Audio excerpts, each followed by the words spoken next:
Delta-8 is often described as the cousin to marijuana, and it's not regulated in the state of Indiana. Our sister station in Indianapolis went out and tested several Delta-8 products to see if they're truly up to the state standards. This year, 13 Investigates went undercover into gas stations and smoke shops to buy Delta-8. Let's go with that one. Got some Delta-8 flour. And we quickly learned why the stuff is getting so popular. They'll get you high.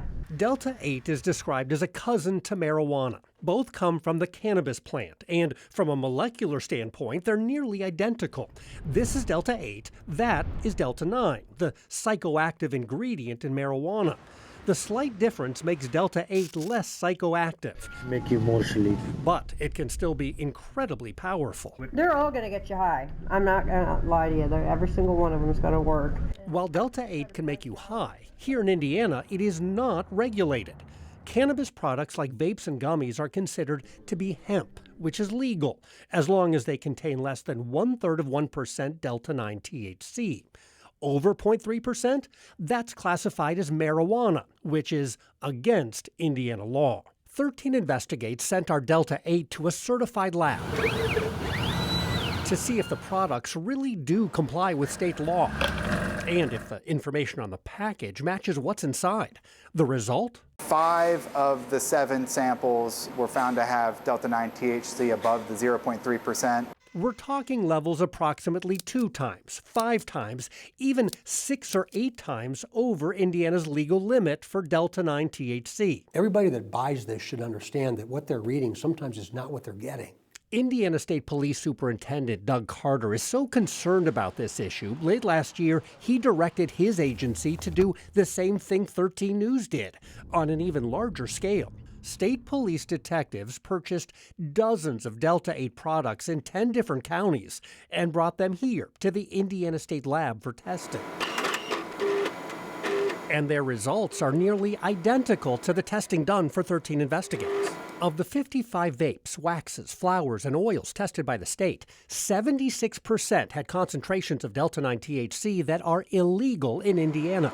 More than half of them tested at least 3 times above the legal limit, and some way more than that. We're talking products with 12 times, 18 times, even 75 times over Indiana's legal limit for Delta-9 THC. It scares me to death. Carter says the state police test results should serve as a wake-up call. We're selling intoxicants to kids, and anyone that thinks that's okay, I believe, is wrong. Who is enforcing and keeping an eye on what's being sold? That's the problem. There's not any individual group that's responsible for tracking it and testing it to see what's actually being sold. Using these new test results from state police, some county prosecutors are now taking action. This month, Cass and Vigo County prosecutors are delivering warnings to stores that sell Delta-8. These are the cease and desist letters obtained by 13 News. They tell business owners, if you continue to possess and or sell these products, you and or your employees could be charged with dealing a controlled substance.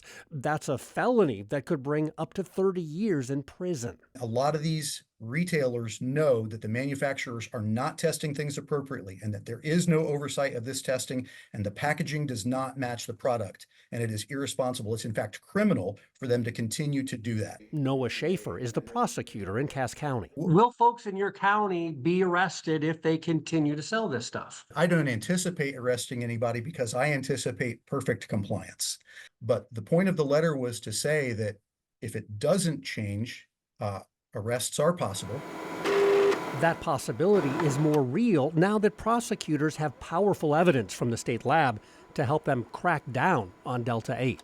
Should store owners be concerned? Should distributors be concerned? Yes, there could very well be a criminal case that comes from this. Once they know what it is they're selling and they continue to sell it, that's likely going to be the problem. The superintendent tells me he ordered the state police testing because he says the state legislature has repeatedly failed to address this issue. Carter says as a result, Indiana regulations on Delta-8 are very fuzzy. But he says his agency's test results are crystal clear.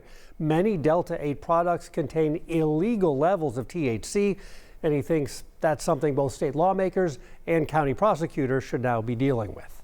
I'm Bob Siegel, 13 Investigates.